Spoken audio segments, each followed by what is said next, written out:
So last class we had almost completed the third chapter. So in fact we have just one verse left which we could not complete last time. So we had completed verse 41 and 42, and what is pending is verse number 43, which is the last verse of this chapter. So in 42, verse number 42, Krishna said, which is superior? So the sense organs are superior to the sense objects. The mind is superior to the sense organs, because without the mind, the sense organs cannot function. Because you look at an object, unless your mind is behind it, that object will be of no relevance. And what is superior to the mind is the intellect, because the intellect is the one which has the knowledge. Mind is always doubtful whether it is this or that. You look at an object, or you smell something, or you hear something, the mind will say, oh, is it this or is it that? But the final decision is given by the intellect. So intellect is superior to the mind.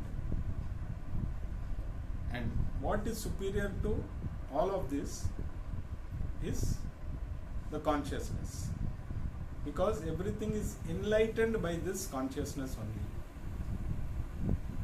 So without consciousness, like without electricity, all the electrical gadgets are useless. You may have the best gadgets, you may have all the possible gadgets at home, but if there is no electricity, they are all useless. So similarly, all your, whether it is your sense organs or your mind or your intellect, all are useless unless they are enlightened by the consciousness. So the most superior is consciousness. This is what Krishna said in verse number 42. Now let us read the last verse, 43. Evam buddheha param buddhva budadva samstabhyatmana matmana jahi shatrum mahabaho kamarupam durasadam. So ultimately Krishna concludes this chapter on Karma Yoga with this verse. So he says,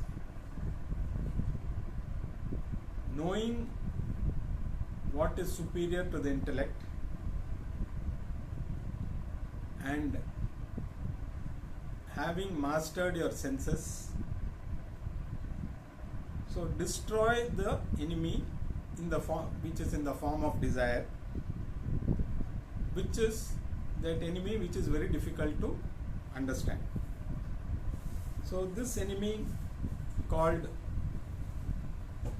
desire, first of all, to understand that it's an enemy itself, it takes a lot of understanding, I would say, because people are normally led by their desires, so they don't even think that it is an enemy. So we all function in life taking care of our desires, and ultimately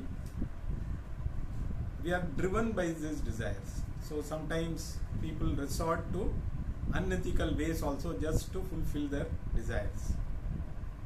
So this desire, which is the enemy, which people don't realize, destroy this enemy with the knowledge that what is superior to the understanding that the consciousness that enlightens everything is superior to everything. Once you understand that, automatically everything is taken care of. So basically Krishna is again coming back and saying that only knowledge can give you moksha.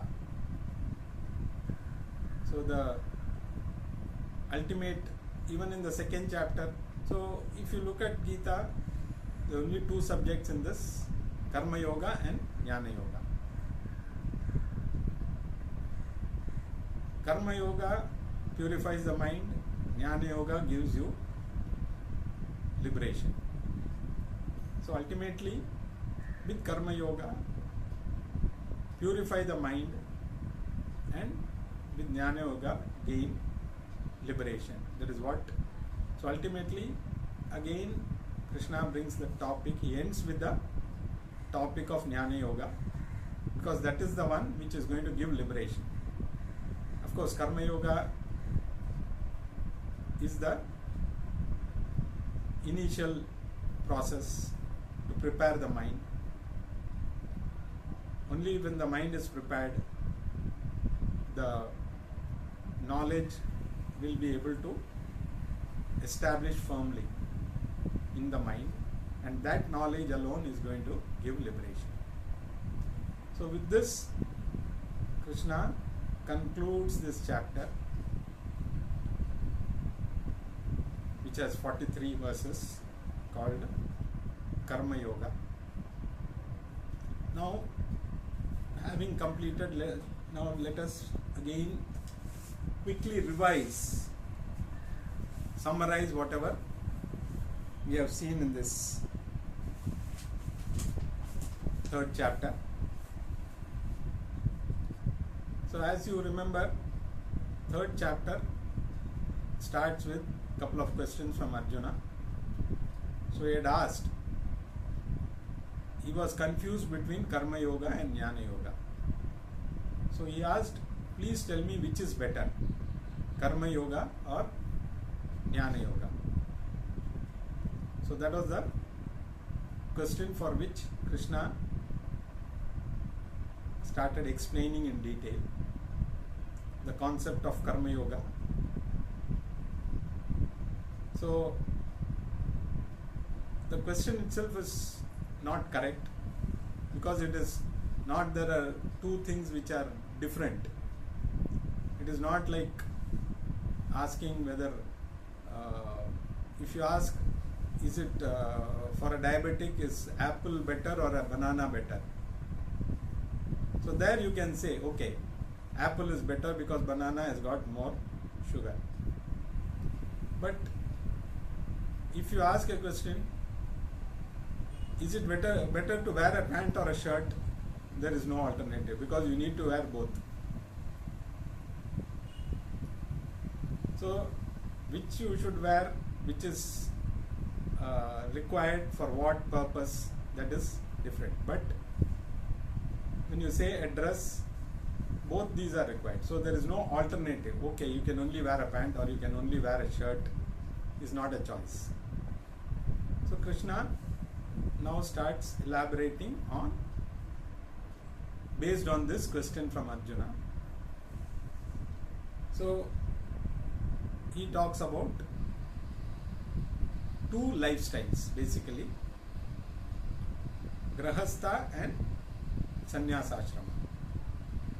So for Grahastha he prescribes Karma Yoga as the initial preparation, and for the renunciates or sannyasis, it is Jnana Yoga. Because Karma Yoga is meant for people who are doing action. All of us have to keep on doing action, because even if you don't do anything, for surviving you need food and clothes. For that you need to do something. So it's a continuous process. You have to keep doing action. So there is no way that somebody can say, I will not do any action, I'll just sit and I will just gain knowledge. Sannyasis also have to do Karma Yoga, but their rules are a little different. They are exempt from certain duties which Grahastha needs to do. So that is the only difference. Now what is Karma Yoga? So Karma means action, Yoga means attitude. Now, what action and what attitude? Proper action and a proper attitude. Proper action done with a proper attitude is Karma Yoga. So that is the first thing we need to understand. Now, all this is based on our goal. Once we fix the goal, so that is a very important aspect, fixing the goal, understanding the goal, the purpose of life. If one fixes that goal, then everything is to be oriented towards that. If somebody says, I am not interested in moksha, I am not interested in liberation, I want to fulfill my desires, please go ahead, that is your choice. But as per our Shastras, the only goal for everyone, the common goal for everyone is moksha, freedom from everything. So, until we realize our goal and fix it, we can continue doing our other activities as per our whims and fancies. But having fixed the goal, then what is the next step? Okay, I want to attain moksha. So then your action should be oriented towards how to attain that. Now, you have three types of karma, action: sattvic, rajasic and tamasic. What is sattvic? A sattvic action is where, in simple terms, you contribute more than you consume.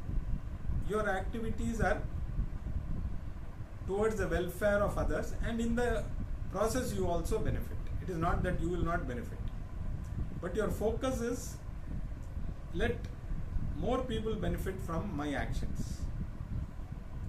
So that is what is called sattvika karma, and that is the ideal karma for everybody. So do actions which contribute to society. So you consume less than you give. So that is the best kind of karma. The second action is rajasika karma, where you work for your own benefit. In the process, maybe some people will also benefit. Your focus is not on that. You continue to work to make towards your own benefit, and others also may or may not benefit, but you are not bothered about that. You are ensuring that you benefit. The third type of karma, which is called as a tamasika karma, where you don't mind grabbing from others for your own benefit. It's not that you forget about welfare of others. You may harm others to ensure that you benefit, which we see in modern day politics and other things. We can clearly see this is the kind of karma which is being practiced more. And most of us may be practicing rajasika karma, because there's nothing wrong as long as you don't harm others. But if we are looking at moksha as a goal, then our karmas have to be oriented towards sattvic activities. So, and we have also seen the 5 mahayajnas: Pitra Yajna, then Jnana Yajna. So we have seen the 5 mahayajnas which are sattvika karmas.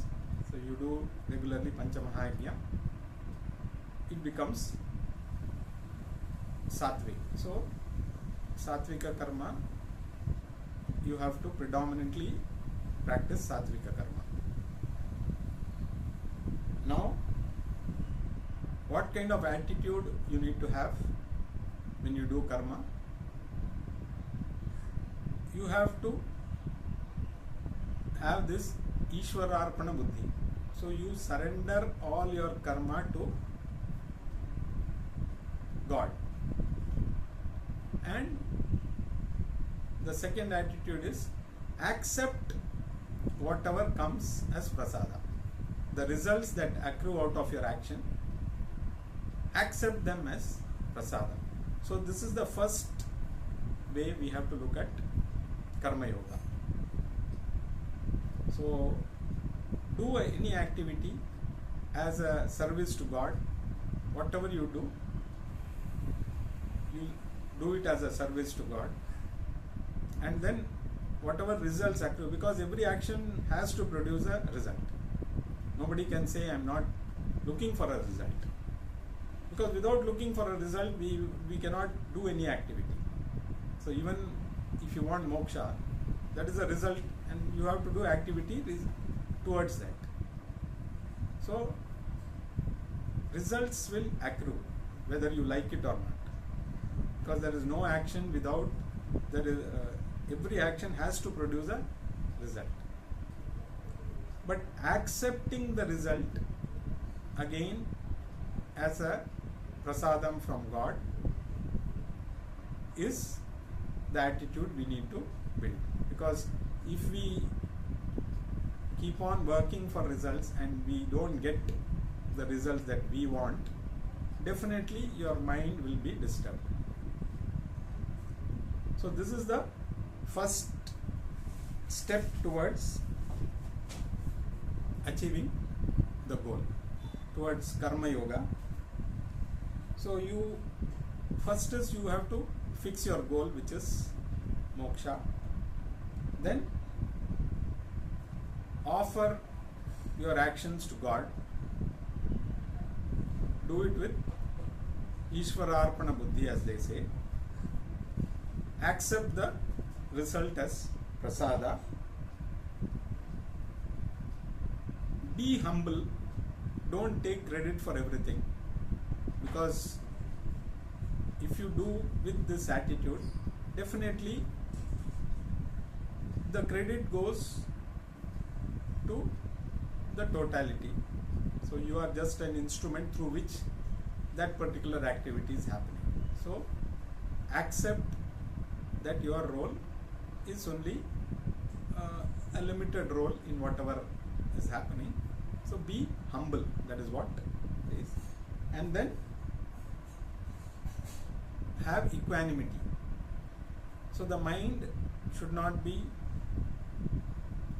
always, so when you look for results the way you want them and they don't happen, definitely your mind is going to be stressed.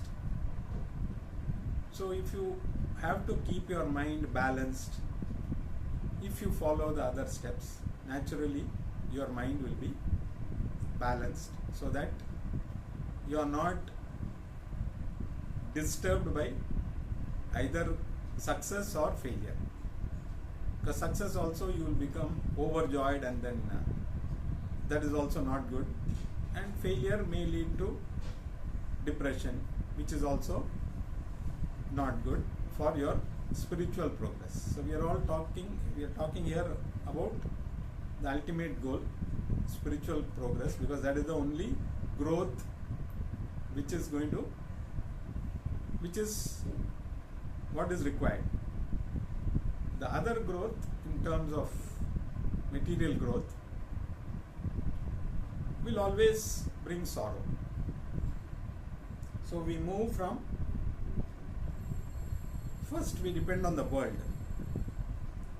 then we depend on God. From world dependence we move to God dependence, and from God dependence, by understanding, we move to self-dependence. So this is the process. So once you move from world dependence to God dependence, you are not stressed. So you leave, I am doing as a service to God. So you leave everything to him. And ultimately, through knowledge, you become self-dependent. Because ultimately the knowledge is that you are that consciousness. So what you call as God, you are that same God you are searching for. But that happens only through knowledge. And other points that Krishna covered was how to be in harmony with nature. Because generally in modern days we are trying to conquer nature. When you say conquer nature, means you are actually destroying nature. So you need to become friends with nature, because nature is here to help you. You be in harmony with nature, nature will give you abundance. Because that is why we propitiate all the gods, whether it is Indra or Varuna or Chandra, Surya, all these gods, they play a role because they are the ones who control these natural forces. So you propitiate them and they in turn will take care of you. But if you disturb the harmony in nature, which we see the kind of disasters that are happening now, purely because we are grabbing, misusing from nature rather than taking care of nature. And human beings are the ones who have been given the responsibility to take care of nature. Because other beings are driven only by their instincts. They never break the rules of nature because they are naturally connected to the total. So all their actions are purely in tune with nature. So if the dog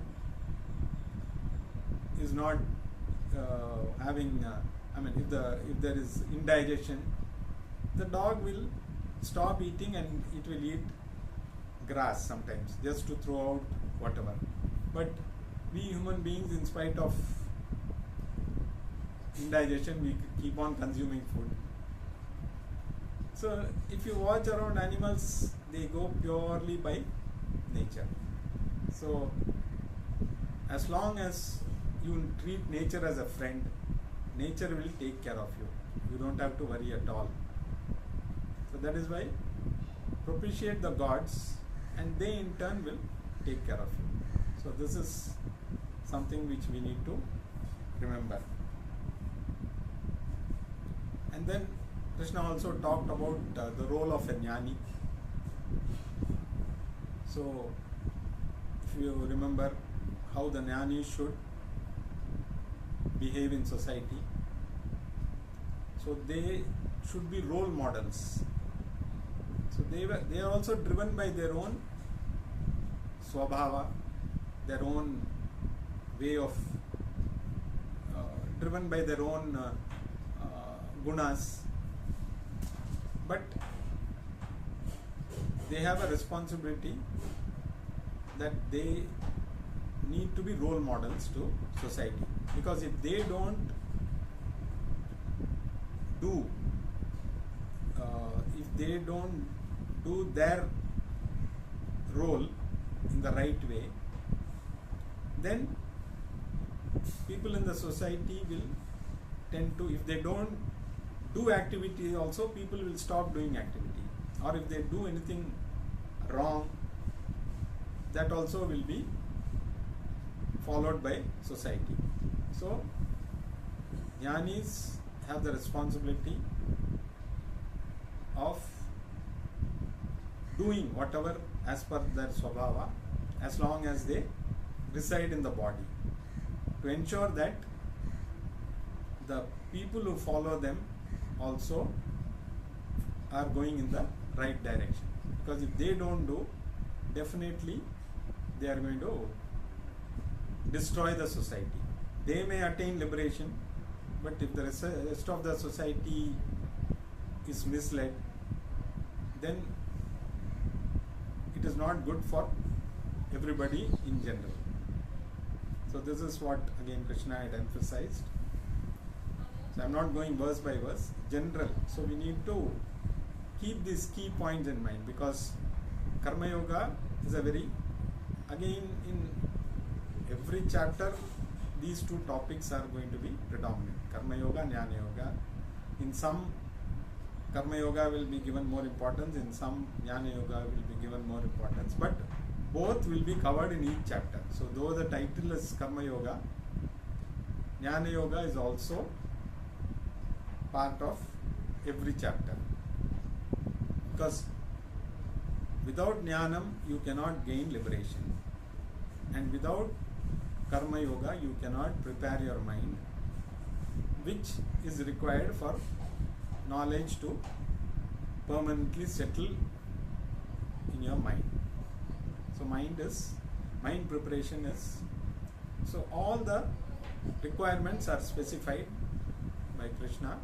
So Karma Yoga, we know, first you have to fix the goal, then do activities with Ishwararpana Buddhi, accept the results as they come, be humble and maintain equanimity. And then towards the end, again Arjuna had a doubt, by what drives people to do what they do? Is it some external factor or is it something within?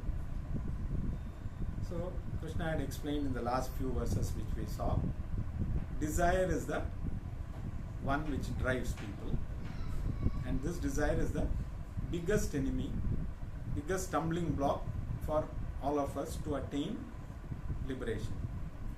So and this kama or desire resides in our mind, in our senses.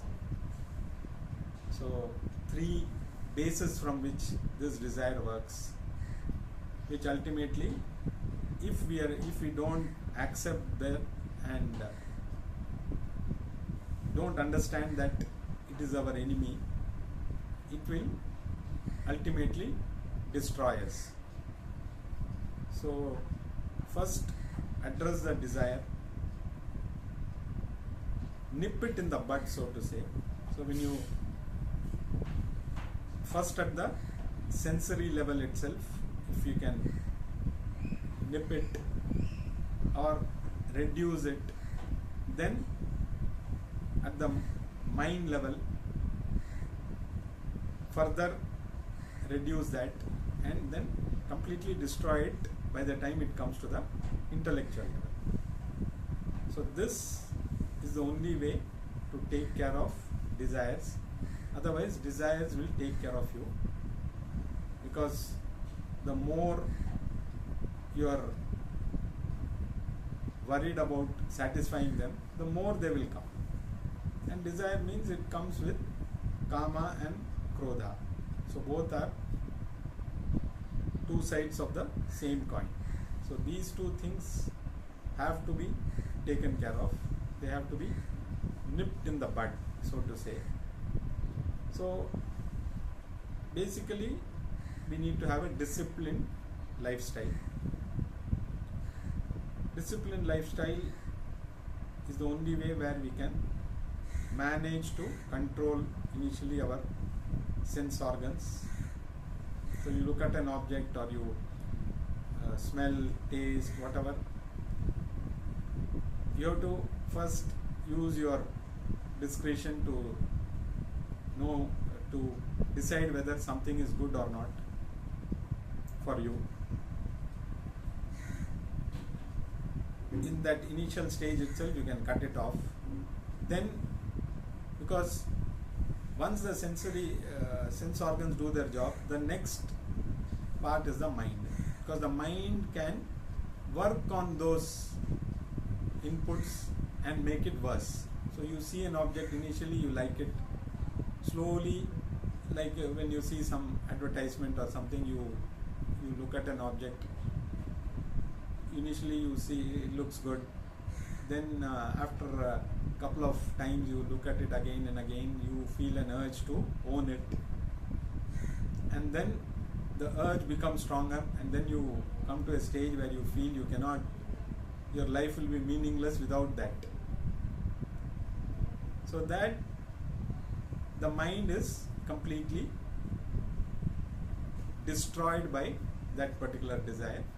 And then when it comes to the intellectual, the buddhi, the intellect, so once the mind gets completely engrossed in fulfilling a desire, then the discriminative part of the buddhi or the intellect, that also gets clouded. So it gets so overcome by the desire that we lose our discretion and end up doing things which we may not do in the normal course. So it completely deludes our thinking. So that is why it is the biggest enemy, and we don't even realize that that is our greatest enemy. So as long as we don't understand, we are bound to be deluded, and our goal, because ultimately it depends, if your goal is clear, then all these things have to come into place. If somebody says, okay, I am not interested in moksha or liberation,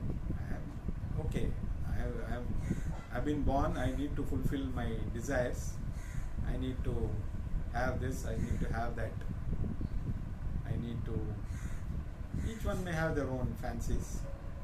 So you keep on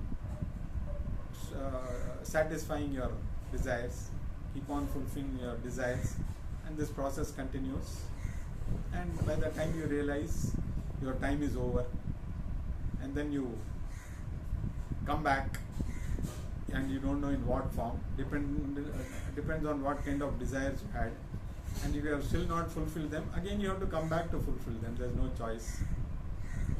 So if you fix your goal clearly and then reorient your mind, reorient your activities towards that goal, you can't go wrong.